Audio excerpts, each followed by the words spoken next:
Hello everyone, welcome to our YouTube channel Shiksha Alliance. Today we are going to start our daily current affairs session in which we will cover important news from several newspaper, PIB and various government sources.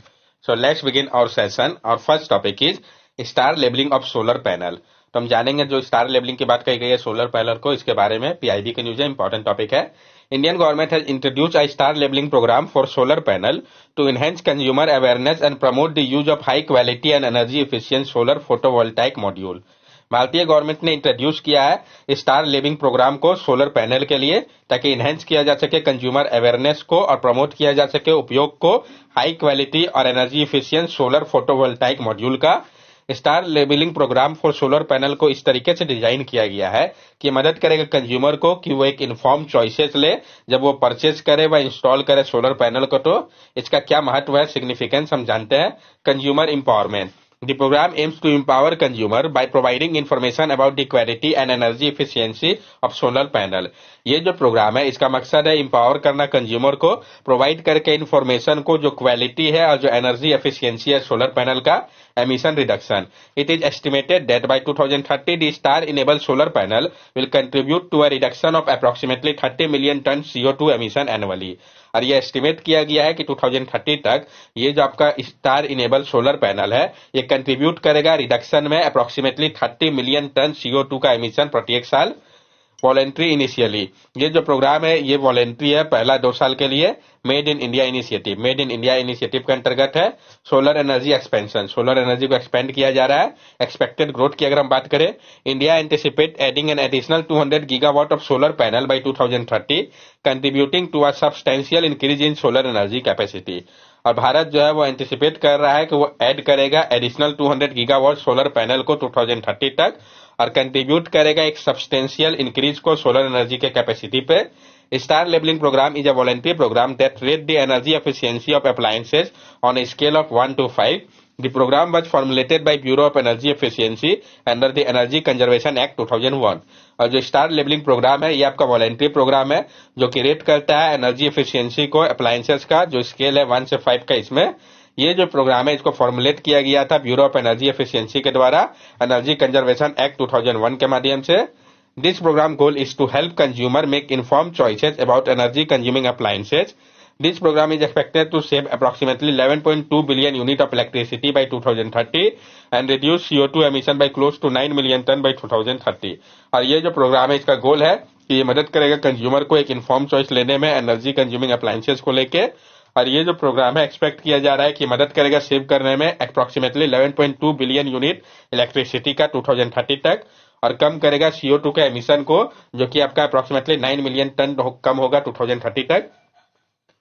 Next आप यहाँ पे देख सकते हैं जो दिखाया गया है पावर सेविंग को, ये आपका स्टार रेटिंग है, ये दर्शा रहा है एनर्जी एफिशिएंसी रेशियो को, ये प्रोडक्ट का डिटेल है और ये जो आपका बीई रजिस्ट्रेशन नंबर है। नेक्स्ट टॉपिक है हमारा जामरानी डैम मल्टीपर्पज प्रोजेक्ट। तो डायरेक्ट क्वेश्चन फ्रेम किया जा सकता है कि ये जो प्रोजेक्ट है ये किस स्टेट का है और पीआईबी के लिए तो इंपॉर्टेंट हो जाता है। Cabinet committee on economic affair approved the inclusion of Jamrani dam multipurpose project of Uttarakhand under the प्रधानमंत्री कृषि सिंचाई योजना एक्सेलरेटेड इरिगेशन बेनिफिट प्रोग्राम। जो cabinet committee on economic affair है उन्होंने अप्रूव कर दिया है कि इंक्लूड किया जाएगा जो आपका जमराई डैम मल्टीपर्पज प्रोजेक्ट है उत्तराखंड का, इसको प्रधानमंत्री कृषि सिंचाई योजना एक्सेलरेटेड इरिगेशन बेनिफिट प्रोग्राम के अंतर्गत।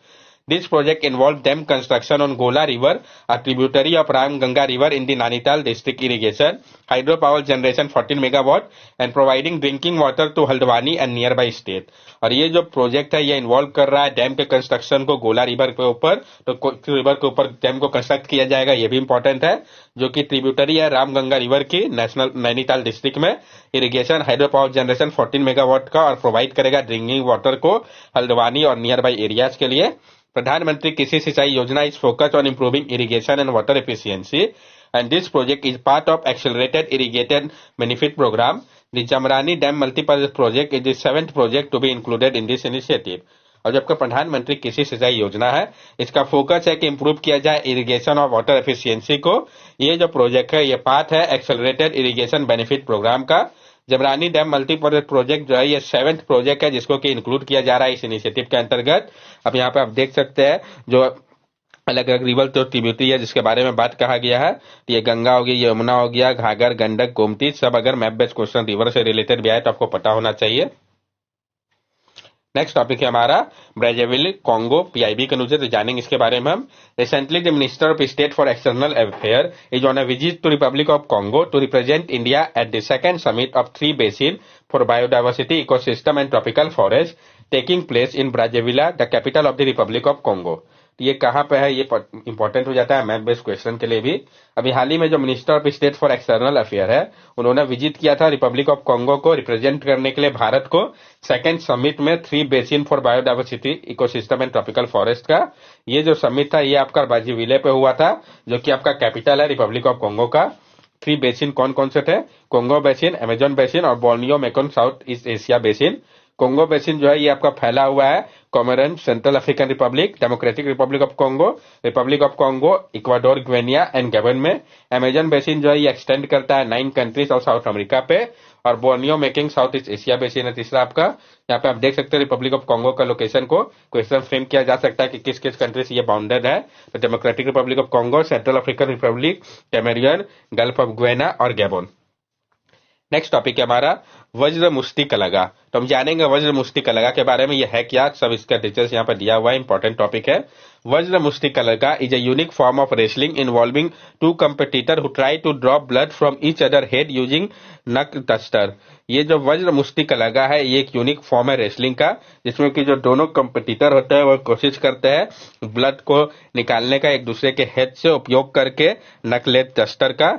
ये जो मार्शल आर्ट फॉर्म है वज्र मुष्टिकलगा, ये एक ट्रेडिशनल इंडियन मार्शल आर्ट है जो कि इन्वॉल्व करता है कनक डस्टर को, जिसको कि हम थंडरबोल्ट फिस्ट भी कहते हैं। अगर हम टेक्निक की बात करें तो ये डिफर करता है कन्वेंशनल ग्रैपलिंग, ये जो है इनकॉर्पोरेट करता है hand to hand combat technique को, जैसे कि ग्रैपलिंग हो गया, स्ट्राइकिंग हो गया। कंपटीशन की अगर हम बात करें तो जो दो पार्टिसिपेंट है जिसको कि जेटिस कहा जाता है, उनका मकसद है कि वो ड्रॉ करे ब्लड को एक दूसरे के हेड से उपयोग करके नकलेट डस्टर का, जो कि बना होता है एनिमल के हॉर्न से, और इसको वॉन किया जाता है नकल्स में फिंगर के।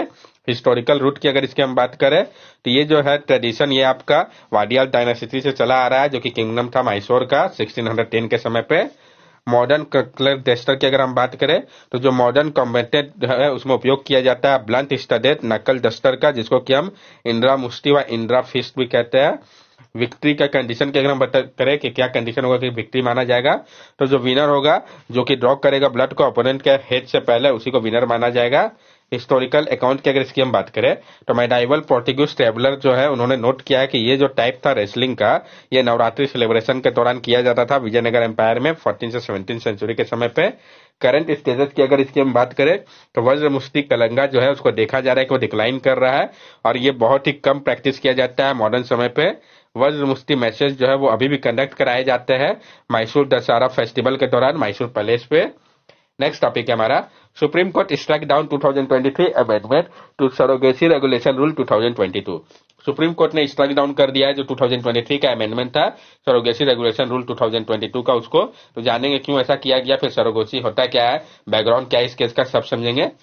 सुप्रीम कोर्ट ने इंटरवेन किया है प्रोटेक्ट करने के लिए जो वुमेन का अधिकार है पेरेंटहुड का, जो कि सफर कर रहे थे रियर मेडिकल कंडीशन से, जिसको कि हम मेयर रोकिटेंसी खस्टर हॉर्सर सिंड्रोम भी कहते हैं।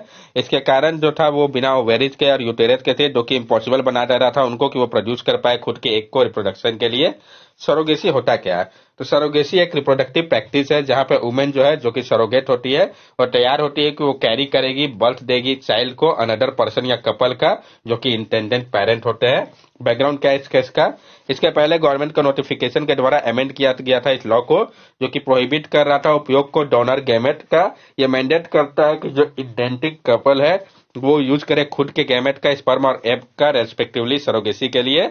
ये जो चेंजेस था इसको चैलेंज किया गया सुप्रीम कोर्ट में, आर्ग्यू किया गया कि ये वायलेट करता है जो वुमेन का अधिकार है पेरेंटहुड का। सुप्रीम कोर्ट ने इसमें क्या कहा, सुप्रीम कोर्ट ने काउंटर किया गवर्नमेंट के आर्गुमेंट को सरोगेसी को लेकर कि ये जो है नहीं इन्वॉल्व करेगा चाइल्ड के जेनेटिकली रिलेटेड को, जो कि इंटेंडिंग कपल का है।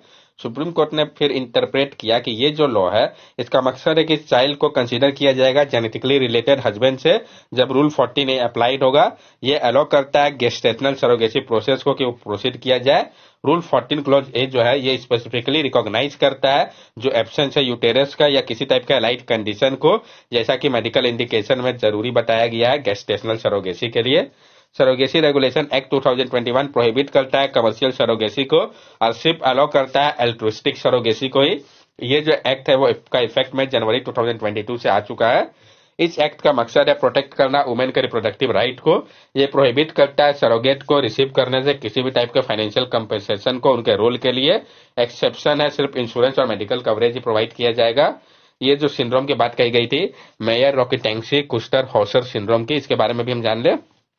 तो मेयर रॉकेटेंसी कुस्टर सिंड्रोम जो है ये एक डिसऑर्डर है जिसमें मेनली अफेक्ट होता है फीमेल का रिप्रोडक्टिव सिस्टम। इस कंडीशन के कारण जो वेजाइना और यूटेरस है वो अंडर डेवलप्ड होते हैं या एब्सेंट होते हैं, जिसके कारण एक्सटर्नल जेनेटेलिया जो है वो नॉर्मल हो जाता है। नेक्स्ट टॉपिक हमारा इंटरनेशनल माइग्रेशन आउटलुक 2023। तो हम जानेंगे इंटरनेशनल माइग्रेशन आउटलुक 2023 के बारे में। According to international migration outlook 2023 report, migration to organization for economic cooperation and development OECD country has reached record level with over 6 million new permanent immigrant in 2022। जो आपका international migration outlook है 2023 का report, इसके अनुसार जो migration है organisation for economic cooperation and development OECD country पे ये पहुंच चुका है एक रिकॉर्ड लेवल पे। 6 मिलियन जो है नया परमानेंट इमिग्रेंट जो है 2022 पे माइग्रेट किया है। की फाइंडिंग क्या है, अगर हम भारत से रिलेटेड बात करें, India is emerge at the top country of origin of new citizen in OECD country in 2021 with 4 lakh new migrant excluding student. Bharat जो है वो इमर्ज किया एक टॉप कंट्री के रूप में जो ओरिजिन है न्यू सिटीजन का OECD कंट्रीज के लिए 2021 के दौरान, जिसमें 4 लाख जो है न्यू माइग्रेंट है। इसमें स्टूडेंट को एक्सक्लूड रखा गया है। अगर स्टूडेंट को इंक्लूड कर लिया जाए तो आप समझिए कितना ज्यादा हो जाएगा। ऑन इमिग्रेशन मर्डर, अगर हम इमिग्रेंट मर्डर की बात करें तो migrant women have more children than native born peer but fertility rate remain below replacement level 2.1 children per women in most OECD country. जो माइग्रेंट वुमेन है उनका अधिक चिल्ड्रन है नेटिव बॉर्न पीयर के कंपैरिजन पे, लेकिन उसके बावजूद भी जो फर्टिलिटी रेट है वो अभी भी बिलो है रिप्लेसमेंट लेवल के, जो कि 2.1 चिल्ड्रन पर वुमेन होना चाहिए ज्यादातर OECD कंट्री के लिए। इमिग्रेंट मर्डर को सामना करना पड़ रहा है नोटेबल डिसएडवांटेज का एम्प्लॉयमेंट को लेके। अगर हम कंपेयर करें इमिग्रेंट वुमेन जिनको कोई चिल्ड्रन नहीं है या नेटिव बॉर्न पीयर से, तो 20% गैप है एम्प्लॉयमेंट रेट का अक्रॉस OECD में।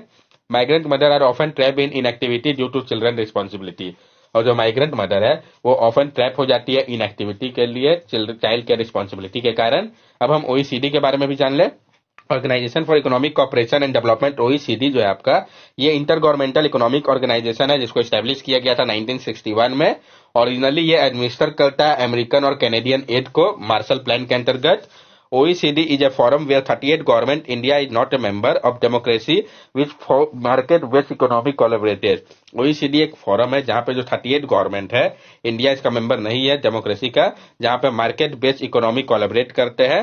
किस लिए, तो डेवलप करने के लिए पॉलिसी स्टैंडर्ड को, ताकि प्रमोट किया जा सके सस्टेनेबल इकोनॉमिक ग्रोथ को, फाइंड किया जा सके सॉल्यूशन को कॉमन चैलेंज का, डेवलप किया जा सके ग्लोबल स्टैंडर्ड को, और शेयर किया जा सके जो एक्सपीरियंस और आइडेंटिफाई किया जा सके बेस्ट प्रैक्टिसेस को। That's all for daily current affair session. अगर आपको हमारी वीडियो अच्छी लगी हो तो हमारे चैनल सब्सक्राइब करें, हमारे वीडियो को लाइक करें और ज्यादा शेयर करें। These are our social media link. From here also you can stay connected with us and give us your valuable feedback. Thank you and have a nice day.